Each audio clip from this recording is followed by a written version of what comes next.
من يكون إلياس المالكي؟ ملك ستريمرز في إفريقيا الذي أصبح حديث الرأي العام المغربي. إلياس المالكي هو أحد الشخصيات البارزة في مجال التواصل الاجتماعي والإعلام الرقمي بالمغرب كصانع محتوى وشخصية مؤثرة. تمكنت من كسب شهرة واسعة في الساحة الإعلامية المغربية والعربية، كما أن بثه المباشر على منصات مثل كيك.com يحظى بأكبر نسبة متابعة على المستوى العربي والإفريقي. من زار السبيدي الله ينعلم ماشي ولد الراس داك اخويا، ماشي ولد الراس، ما كيكبرش بينا حنا ولد الراس، انا ولد الراس. وداك نزار السبيدي اقسم بالله نهار يطيح في يدي اخويا الياس المالكي الا ما سلخ واحد السلخه ديال الكلاب. انا شوف، انا واخا انا ما كنزعمش زعما على العنف ولا الضرب، ولكن الا كنتي انت مصير باش تضربوا وتحمل المسؤوليه. دابا شنو المشكل تاع ديالك مع النزار السبيطي؟ النزار السبيطي شنو المشكل؟ مع نزار السبيدي الشلح كيبقى الشلح راه مخو صغير، مخو جيعان. وبسبب هذا الفيديو أغضب إلياس المالكي أمازيغ المغرب. ما واعيش بالشهرة اللي عنده. واش قالها؟ واش هنا ما نظنش. حاولوا تعذروا داك السي.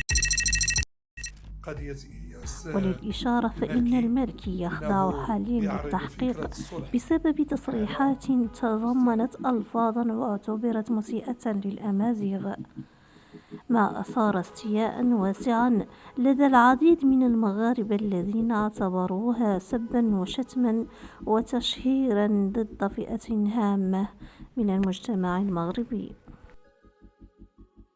انه السي الياس الحظ اللي عنده هو انه جاء كالنقطه التي افاضت الكاس. الانسان كيزلق بلسانه. حنا نحب الامازيغ، نحب الريف، نحب جميع مكونات هذا المجتمع.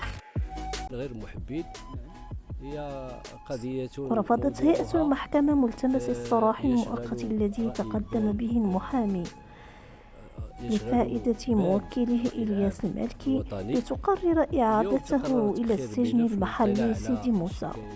وكان إلياس المالكي قدم اعتذاره لحمزة بورزق والمشتكين مؤكدا أنه لم يقصد الإساءة لأي شخص. ضمها إلى الملف، وهذا يؤثر على مسار القضية باعتبار أنه هناك تنازلات من جميع الأطراف، ولكن تم تأخير الملف للاطلاع على هذه الشكاية، وتقدمنا كدفاع بملتمس من جديد يرمي إلى تمتيعه بالسراح المؤقت، والمحكمة لها السلطة التقديرية في تمتيعه بذلك، ولها كذلك السلطة في أن ترفض الطلب. ولكن نحن ثقتنا كبيرة في العدالة المغربية.